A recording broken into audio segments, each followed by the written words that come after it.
Before we dive into this epic showdown, I want to make it clear that this is just my opinion, and it may not necessarily play out the way I'm going to show you. I'll also leave out the debate on whether one can infect the other, since even though their lycanthropy comes from different sources, neither can become more of a werewolf than they already are. Nevertheless, I hope you enjoy it.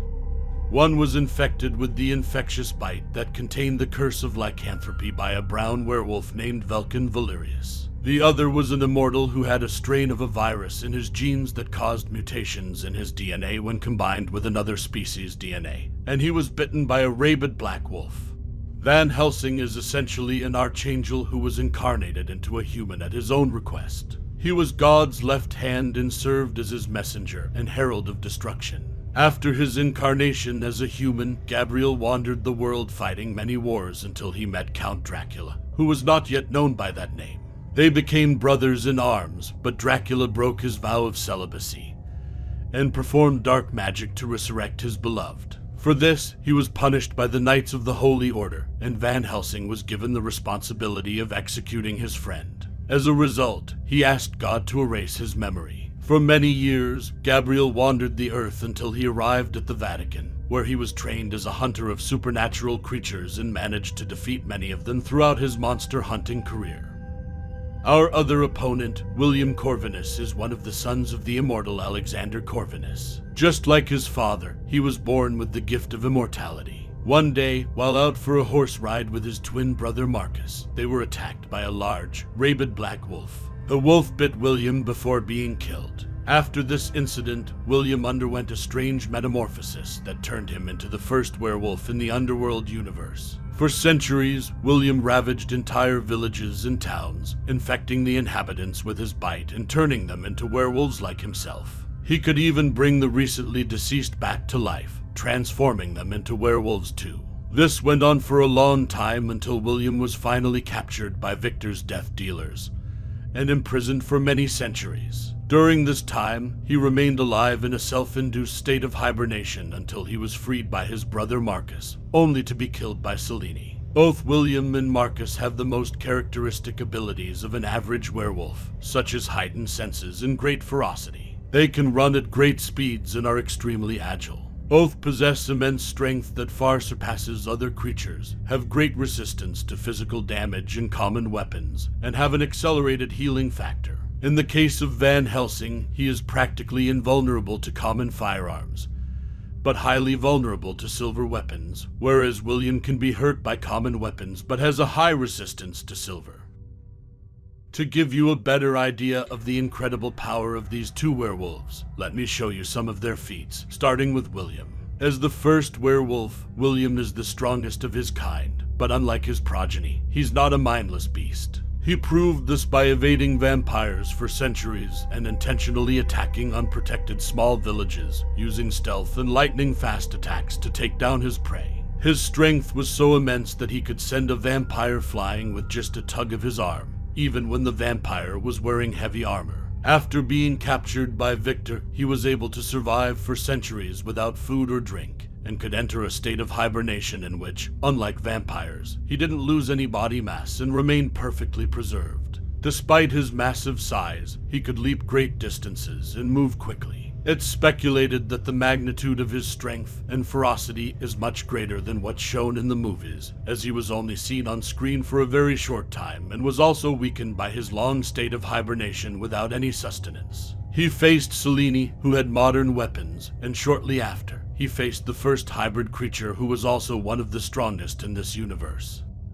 On the other hand, Van Helsing wasn't your average werewolf. When he transformed into his lycanthropic form, he lost all reasoning and couldn't use any of his hunting abilities. His ferocity was so great that he didn't differentiate between allies or enemies, unlike William, who was able to recognize his twin brother. Van Helsing's exceptional physical state gave him slightly greater strength than the other werewolves shown in the movie. He was highly agile and fierce. His sharp claws could scratch metal and easily tear through flesh. He stood at around 2 meters tall, a bit shorter than William, who measured around 2.5 meters. He is capable of bending thick metal bars in his human state, which implies that he is much stronger in his werewolf form. He also had a hand-to-hand encounter with Dracula, whom he defeated with relative ease. Like the other werewolves shown, he possesses great resistance to physical damage and pain, as shown when Velkan Valerious falls from a considerable height into icy waters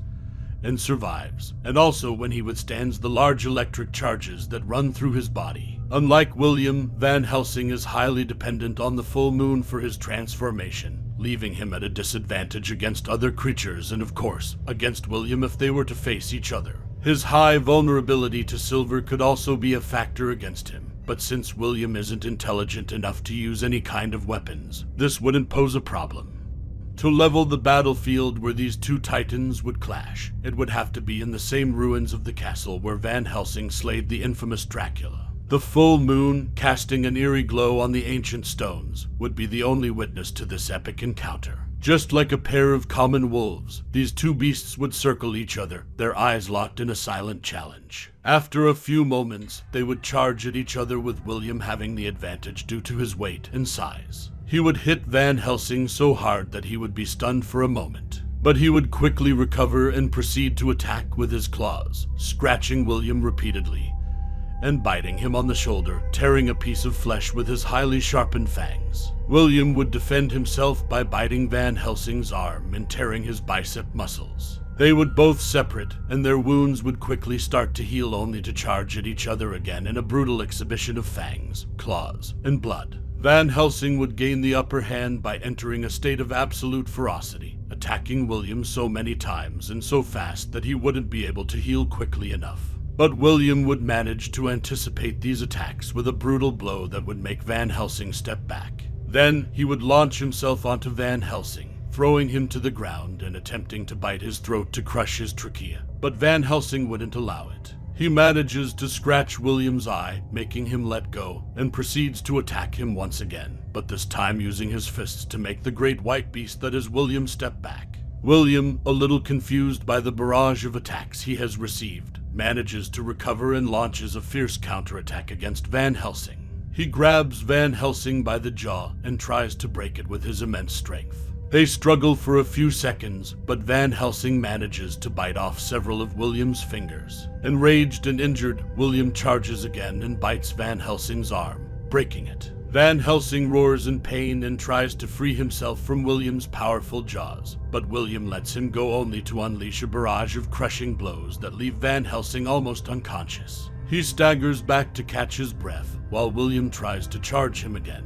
But using his lightning-fast speed, Van Helsing dodges the attack and disappears into the darkness for a moment, while William uses his heightened senses to locate him. William finds Van Helsing and gives chase, but once again, Van Helsing is too fast for him to catch. As William is almost fully healed from his wounds, he locates Van Helsing once again, who is running out of time, as clouds begin to cover the moon.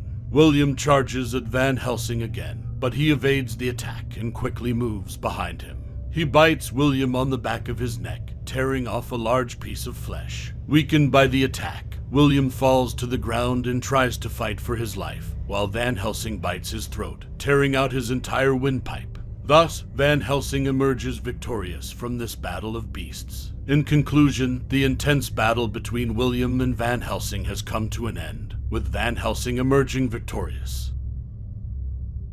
This story was inspired by various wolf fights depicted in movies, series, and anime, as well as real-life wolf and dog fights. It is important to remember that this is just one interpretation of how a battle between two werewolves might play out, and may not necessarily reflect what would actually happen. Nonetheless, it was an exciting and thrilling story to imagine, and I hope you enjoyed it. Thanks for watching. If you enjoyed this video, please give it a thumbs up and don't forget to hit the subscribe button to stay up to date with our latest content. We love hearing from our viewers, so please leave a comment and share your ideas for future videos. Thanks for your support, and we can't wait to see you again in our next video.